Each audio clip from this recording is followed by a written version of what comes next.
Okay तो कल का मैच काफ़ी क्रेज़ी था एंड मैं कमेंट्स रीड कर रहा था। मुझे पता चला कि काफ़ी सारे पाकिस्तानियों को ऐसा लग रहा है कि इंडिया ने ये मैच चीटिंग करके जीता है एंड उसके पीछे रीज़न भी है क्योंकि दो ऐसे इंसिडेंट्स हुए अंपायरिंग डिसीशंस जो शायद इंडिया के फेवर में गए।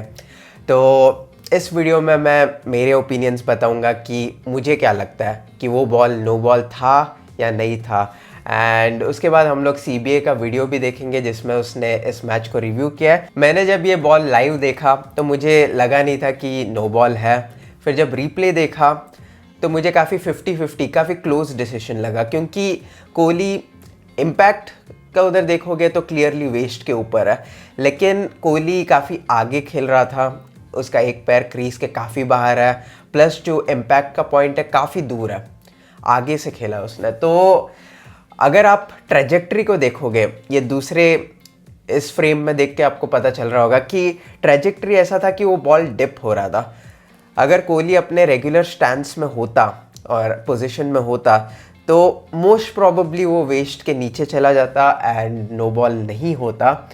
तो मेरा opinion, honest opinion, even as an Indian, मुझे लगा कि अगर मेरे पे ये डिसीजन होता मैं नो बॉल नहीं देता। लेकिन अगेन काफ़ी क्लोज डिसीजन था एंड अंपायर्स पे भी काफ़ी प्रेशर होगा क्योंकि 90,000 प्लस क्राउड था एंड इंडिया पाकिस्तान का मैच। एक चीज़ होना चाहिए था ऑब्वियसली कि टेक्नोलॉजी का यूज़ होना चाहिए था। अगर ये बॉल ट्रैकिंग यूज़ करते हैं या फिर इवन रिप्ले में ट्रेजेक्ट्री देखते देखते शायद इसको नो बॉल नहीं डिक्लेयर किया जाता एंड मैच शायद इंडिया जीत भी नहीं पाता वो नो बॉल के बिना। तो आई गेट इट कि पाकिस्तानी लोग इतना अपसेट क्यों है, क्योंकि वो नो बॉल ने पूरा गेम पलट दिया। फिर सेकंड डिसीजन हुआ कि विकेट को लग गया बॉल फ्री हिट के टाइम में। फ्री हिट में कोहली बोल्ड हो गया एंड स्टिल 3 रन्स भागा।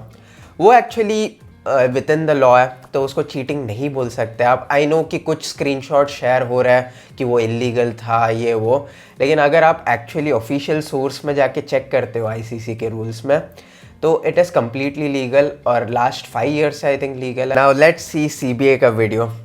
अरसलान क्या बोलता है इस मैच के बारे में। उसका एनालिसिस हमेशा अनबायस्ड होता है तो I am expecting nothing different this time. क्या ही कोई मैच हुआ है यार, मतलब जो ब्लड प्रेशर है ना कभी हाई हो रहा है कभी लो हो रहा है। इतनी उल्टियां जो है वो रोलर कोस्टर के ऊपर नहीं आती थी पाकिस्तान इंडिया मैच के ऊपर आती थी। जितने भी जो हमारे बुजुर्ग हजरात हैं, जो भी बीमार किस्म के हजरात हैं ना, वो इस के मैचेस देखे ही ना करें। ये तो ना सब लोग जो है वो दिल के मरीज बन जाएंगे। यही ब्यूटी होती है पाकिस्तान और इंडिया मैच की, जो हम जिस तरह से देखते भी रहते हैं। मजा तभी आता है जब आप जो है इसी किस्म की ब्यूटी के साथ लड़ लड़ के जो है एंड में जीत भी जाते हैं तभी मजा आता है। और अगर आप हार जाएं तो फिर बहुत दुख होता है इतनी क्लोज बैटल के ऊपर। बट चलो कम से कम पाकिस्तान ने फाइट की। इसी यही ब्यूटी थी जो मैं पहले भी कह रहा था कि पाकिस्तान जब तक इनको हराएगा नहीं या फिर जब तक इनको फाइट नहीं देगा तब तक जो है वो रिस्पेक्ट होगी ही नहीं। अभी भी जो मर्जी हो, ठीक है, आज जश्न मना रहे होगा, पूरा इंडिया जो है जश्न मनाएगा, बल्कि मुबारकबाद भी हो उनको, वो जीत गए हैं। लेकिन कहीं ना कहीं उनको भी पता है कि ये बहुत ही क्लोज मैच था और किसी भी तरफ जा सकता था। गर्लफ्रेंड के जो मूड स्विंग्स होते हैं ना, उसकी तरह ये भी मैच बदल रहे होते हैं। पहले 10 ओवर वो जीत रहे हैं, उसके बाद जो अगले 10 ओवर है वो हम जीत रहे हैं, फिर पहले 10 ओवर जो इनकी इनिंग्स के थे वो हम जीत रहे हैं, उसके बाद आखिरी 10 ओवर जो उसमें वो जीत गए हैं। भाई इतने मूड स्विंग्स कहाँ होते हैं? जो लोग मुझे इतने अरसे से जानते हैं, इतने सालों से मेरे कंटेंट को फॉलो कर रहे हैं, उनको पता है कि मैं कभी भी जो एक रोना धोना नहीं डालता, हमेशा एक नॉर्मल न्यूट्रल बात ही करता हूँ और यही जानता हूँ कि यार इस किस्म की बातें नहीं, इसके ऊपर गौर करना चाहिए। लेकिन इस मैच के ऊपर मैं कहना चाहूंगा कि यार इंडिया जीत तो गया, अच्छा भी खेला है, कोहली ने बहुत ही अच्छी इनिंग्स खेली, लेकिन वो जो एंड में थी ना नो बॉल, वो नो बॉल नहीं थी भाई। पहली बात तो ये कि एक स्लो बॉलर बॉल करा रहा है यार, ऊपर से वो इसी जूसी किस्म की बॉल है जो स्लो बॉल होती है वो वैसी डिप कर रही होती है। या तो कोई बड़ा कोई जबरदस्त उनका बीमर हारिस रऊफ ने मारा मारा के उड़ता हुआ जा रहा है रॉकेट की तरह।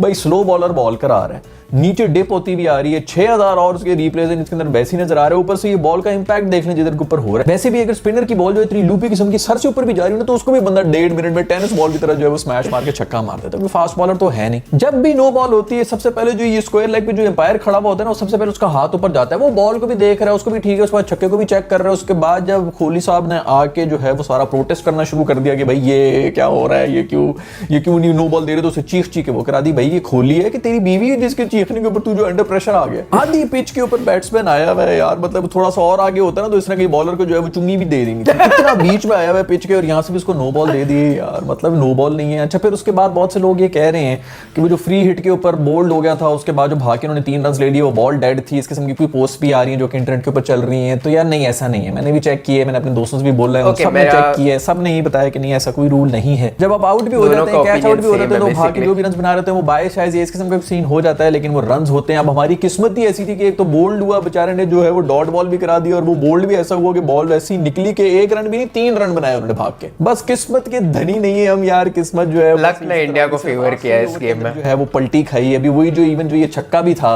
जो नो बॉल बाद में उसने दे दी थी, इसके अंदर भी जो है वो आराम से उसका हाथ लग गया था आसिफ का, उसके ऊपर भी बॉल के ऊपर भी वो भी ठप्पा मार के जो है टेनिस बॉल की तरह अंदर फेंक सकता, लेकिन वो भी नहीं हुआ। खैर किस्मत में नहीं थे तो हम नहीं जीत सकते, जो अल्लाह चाहता है वही होता है। खैर भाई जो भी हो, let's not take it away from India.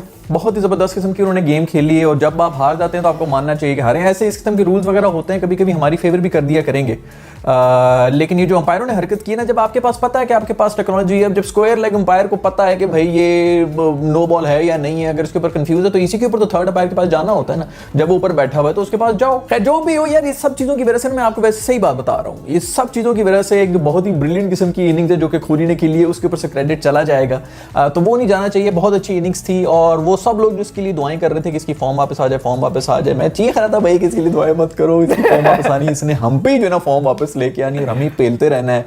अब वही हो गया, इसको मेरे ख्याल में सिर्फ और सिर्फ पाकिस्तानियों के खिलाफ ही खिलाया करो, और किसी टीम के खिलाफ खिलाने की जरूरत नहीं। इसको रिटायरमेंट दे दो, उसके बाद सिर्फ पाकिस्तान वाली गेम के अंदर इसको लिया करो। पाकिस्तानी भी जो बॉलर्स है ना, वो अपना हक समझ के इससे कुट खाते हैं। नहीं नहीं, मैं खाऊंगी तो सिर्फ और सिर्फ कोहली के हाथ की खाऊंगी। इस किस्म का माहौल मचा हुआ था, हमने पता नहीं कहा तुझे पाकिस्तानियों से क्या प्रॉब्लम है कोहली, मुझे बता दे। हमने को तेरी कमेटी छीनी थी, हमको तेरा कर्जा लेके भागे में, को बचपन में को पाकिस्तानियों ने तुझे बुली कर दिया। यार होता यही है, पता नहीं बुली कौन करके जाता है, गुस्सा किसी और पे निकाल रहा है। भाई तू पाकिस्तानी नहीं है, तेरे स्कूल में कोई था पाकिस्तानी उधर जिसने कह दिया कि मैं पाकिस्तानी हूं, वो माइग्रेट होकर इधर से आए, हम उसको डिसोन करते हैं। भाई हमें माफ कर दे भाई, तू बस कर दे यार, हर वक्त हमें मार रहा होता। हमने क्या तेरी गाड़ी के ऊपर चाबी से कोई निशान लगाए हैं यार, हर वक्त जो है कि पाकिस्तानियों को पेल रहा है तू। कोई फॉर्म के रोने रो रहे होते हैं, एंड में आके जो है पाकिस्तान के ऊपर तेरी सारी फॉर्म निकल आती है। भाई यार पता नहीं कौन सी सनी देओल की फिल्म के अंदर ये जिंदा है जिसने आके हमेशा जो है वो 11 पाकिस्तानियों को पेलना होता है। खैर अगर बात हो रही है कोहली के बारे में तो उधर ही हम बात कर लेंगे शर्मा के बारे में भी, क्योंकि शर्मा साहब जो हैं उनका भी रिकॉर्ड, जिस तरह कोहली का रिकॉर्ड हमारे खिलाफ जो है ना वो इधर पहुंचा हुआ है, तो शर्मा साहब का भी रिकॉर्ड भी जो है हमारे खिलाफ कहीं इधर उधर ही पहुंचा हुआ है। 10 मैचेस के अंदर इन्होंने मेरे ख्याल में 100-114 रन बनाए हैं, 10 की एवरेज के ऊपर ये बैटिंग कर रहे हैं। इन भाई इंडियन ओपनर्स को क्या हो जाता पता नहीं पाकिस्तानी बॉलर्स के अगेंस्ट। कोहली भाई तेरे साथ ही बैठा हुआ है, तेरे साथ ही ड्रेसिंग रूम शेयर करता है, पता नहीं यार इसको क्या यार हमसे क्या प्रॉब्लम है। खैर जोक्स साइड बहुत ही जबरदस्त किस्म की इनिंग्स थी। एक बार फिर जो है वो कोहली ने दिखा दिया कि वो कितना जबरदस्त प्लेयर है, और जितनी आसानी के साथ उसने छक्के मारे थे। हम लोग नो बॉल के ऊपर चीख रहे हैं, लेकिन एंड में जो हारिस रऊफ को और शाहीन को जो पड़ी थी उसी में मैच जो है वो टर्न हो चुका था। हमें कम से कम जो है नवाज को तकरीबन 30-35 रन क्या देना चाहिए था। वैसे यार मैं हमें 18 बॉलों के ऊपर 48 रन की छोटी मोटी बात नहीं होती। वो एक जमाने में आफरीदी ने रिकॉर्ड बनाया था 17 बॉलों के ऊपर 50, वही वाली सीन हो रही है। तो मतलब हमने जो है एंड में आके काफी कुट खाई है, और कहीं ना कहीं हमारा फेलियर भी है। और दो हम गेम के अंदर थे, और ये वो इस किस्म की चीजें जो है ये मेरे ख्याल में होनी नहीं चाहिए, जिस तरह हम जो है वो जीते हुए मैचेस जो है इस तरह प्रेशर सिचुएशन में हम रह जाते हैं। खैर आई नो कि बहुत से पाकिस्तानी जो है बहुत ज्यादा परेशान होंगे, लेकिन मैं आपको बता दूं कि फिक्र करने की कोई बात नहीं है। आज जो इस वीडियो के स्पॉन्सर है ना वो है बेफिक्र ऐप, जो कि ये स्पॉन्सर्ड पोर्शन को मैं स्किप कर रहा हूं। वीडियो के ऊपर वापस आते हैं तो मैं आपको ये भी बता दूं कि यार वो शाहीन के बारे में सब कह रहे हैं कि यार उसकी जो है वो परफॉर्मेंस उस तरह नहीं थी, वो उस तरह फिट नहीं लग रहा था। तो मेरा ख्याल में ऐसी कोई बात नहीं। हाँ वो तरह रिदम में नहीं लगा था, तो रिदम में ना होने की वजह से वो तभी होती है कि जब आपकी जो है ना मैच प्रैक्टिस उस तरह नहीं होती। तो मेरे ख्याल में 2-4 मैचेस खेलेंगे, जब तक वर्ल्ड कप खत्म हो जाएगा तो ये भी रिदम में आ जाएंगे। मुझे तो सबसे पहले उन लोगों को लेके आना जो पिछले 4 महीने से डिस्कशन कर रहे थे, ये दुआएं मांग रहे थे कि यार बारिश ना हो, बारिश ना हो, बारिश ना हो। जैसे ही हमारी बैटिंग शुरू हुई है ना, हम सब की दुआएं शुरू हो गई कि अल्लाह बारिश हो जाए, बारिश हो जाए, बारिश हो जाए। ऊपर भी जो हमारी दुआएं जाती है ना उनकी भी समझ नहीं आती होगी। पहले 3 महीने से हम कह रहे थे कि बारिश ना हो, बारिश ना हो, उसके बाद जो है 3 मिनट के अंदर हम भी ना फौरन यू टर्न खा लेते हैं। यार मुझे ये भी इरिटेशन हो रहा है कि काफी लोग अगेन बाबर को ट्रोल करने लगे हैं। यार सबसे बेस्ट परफॉर्मर रहा है आपका रिजवान और बाबर दोनों, एंड उनको क्रिटिसाइज करने का कोई बात है ही नहीं।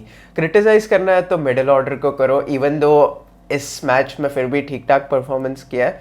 लेकिन पाकिस्तान का अगर कोई वीकनेस है, बॉलिंग तो बिल्कुल नहीं। Pace bowling best in the world, one of the best या बेस्ट वो आप आर्ग्यू कर सकते हो, लेकिन definitely one of the best. Top order one of the best, again argue कर सकते हो कि बेस्ट है। एंड खाली मिडिल ऑर्डर ही एक चीज़ है, स्लाइट वीकनेस है, अगर उसको भी इम्प्रूव कर दिया तो परफेक्ट टीम बन जाएगा।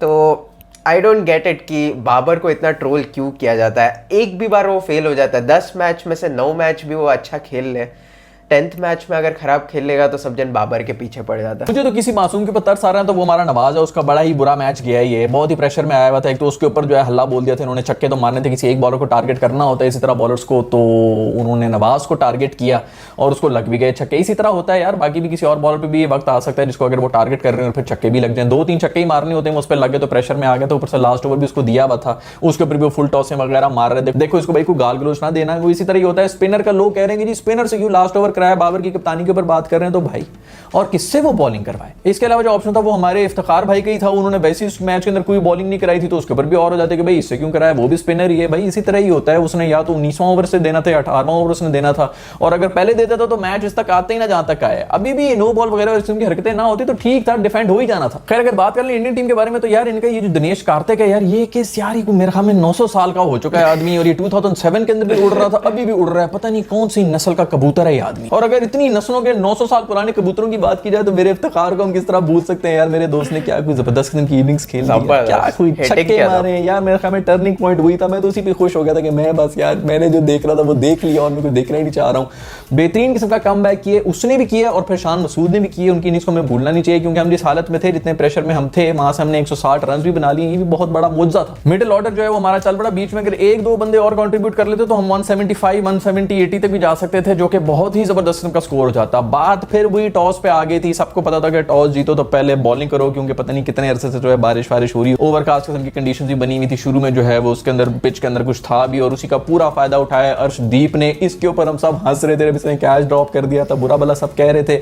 उसने आके वही वाली बॉलिंग करा दी जो शाहीन शाह अफरीदी ने कराई थी दुबई के अंदर। फिर ना सिर्फ मैच जो है वो उल्टा सीधा होता, लक भी जो है वो उल्टी सीधी हो रही थी। शुरू के अंदर जो है पाकिस्तान के साथ लक थी, शान मसूद के साथ इतनी लक थी, मैं हमें 2-3 चांसेस उसको मिले, रन आउट जो उसका मिस किए, कोहली ने मिस किए, इस तरह करके बॉल मारनी थी, उससे नहीं लगी हुई है। उसके बाद जो है पता नहीं कैचेस भी उड़ रहे हैं, ऊपर स्पाइडर कैंप पे लग के नीचे जा रहे हैं, कैचेस ड्रॉप भी हो रहे हैं। वो कहाँ हमारे किसी एक लेजेंड ने कहा था ना कि कहाँ बैठी हुई है तेरी अम्मी जो तेरे लिए दुआएं कर रही हैं, वही मेरे ख्याल में इसकी चक्कर में भी हुआ है। इतनी जबरदस्त किस्म की किस्मत थी बॉय के साथ, लेकिन बस आखिरी ओवर के अंदर जो है वो किस्मत पूरी की पूरी टर्न हो गई। जो भी हो, जो पहले 3 ओवर्स के अंदर हमारे साथ हो चुका था ना, उसके बाद से हमने पता नहीं किस तरह सर्वाइव कर लिए, इतने रन बना लिए। पहले 3 ओवर्स के अंदर मुझे याद पड़ रहा है कि हम बैट पे साथ नहीं, हम पैड के साथ खेल रहे थे, मतलब पैड पे ही लग मुझे लगा था मैक्सिमम 120 130 होगा।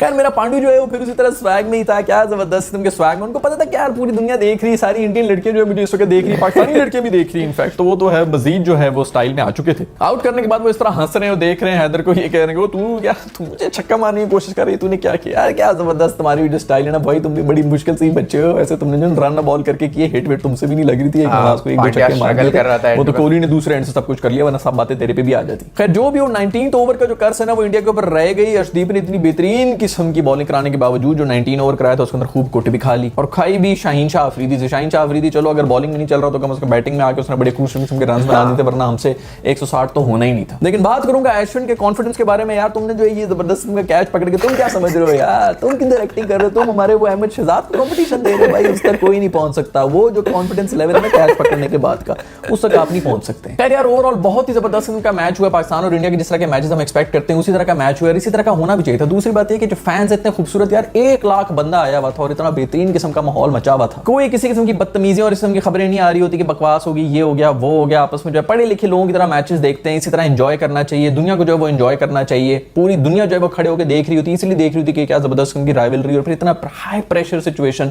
लाख बंदा जब चीख रहा हो तो वो तो आवाजें नहीं आ रही थी एक दूसरे को, टॉस के ऊपर खड़े हुए बंदे को आवाज नहीं आ रही थी अगला क्या कह रहा है। क्राउड के बीच में पाकिस्तानी हल्क भी बैठा हुआ है, मतलब वो जो है यार देखो बात सुनो, अगर ये गुस्से में आ जाए तो आपको तो पता है हल्क जब गुस्से में आ जाए तो वो कितनी बड़ी तबाहियां कर सकता है। जब ये हल्क बैठ के जो है किसी किस्म के कोई टूट फूट कुछ नहीं हुई है, तो बाकी जो नेशन है ना उनको भी कुछ सीखना चाहिए। मुझे उम्मीद है कि आज की एपिसोड आपको जरूर पसंद आई होगी। अगर ऐसा है तो लाइक के बटन को छू लें। और यार अगेन मैंने सेम गलती की जो मैं हर CBA के वीडियो में करता हूँ। मैं इंट्रो में इतना सब एक्सप्लेन क्यों करता हूँ कि मुझे क्या फील हो रहा है, मेरा ओपिनियंस क्या है, क्योंकि अरसलान और मैं हर चीज़ पे एग्री करता है, ओपिनियंस हमेशा सेम होता है। मुझे कुछ बोलना नहीं चाहिए, स्टिल मैं बोलता हूँ, फिर अरसलान वही चीज़ बोलता है, और फिर मैं सोचता हूँ टाइम वेस्ट क्यों किया मैंने आप लोगों का कुछ भी बोल के। नेक्स्ट टाइम प्लीज़ मुझे याद रखना चाहिए कि चुपचाप बैठूंगा, अरसलान जो भी बोलता है वो सुन लूँगा, और वीडियो में और कुछ भी नहीं होगा, मेरा ओपिनियंस देने का कोई मतलब ही नहीं रहता। बट वीडियो के बीच में मैंने बहुत कुछ बोला, वीडियो के स्टार्टिंग में बहुत कुछ बोला, तो अभी कुछ बोलने का कोई मतलब ही नहीं है और टाइम वेस्ट नहीं करूँगा आप लोगों का। And again original link top of the description में है। CBA के चैनल पे जाओ, उसके स्पॉन्सर को सपोर्ट करो, उसके वीडियो को सपोर्ट करो। एंड या I will see you in the next video. Bye bye.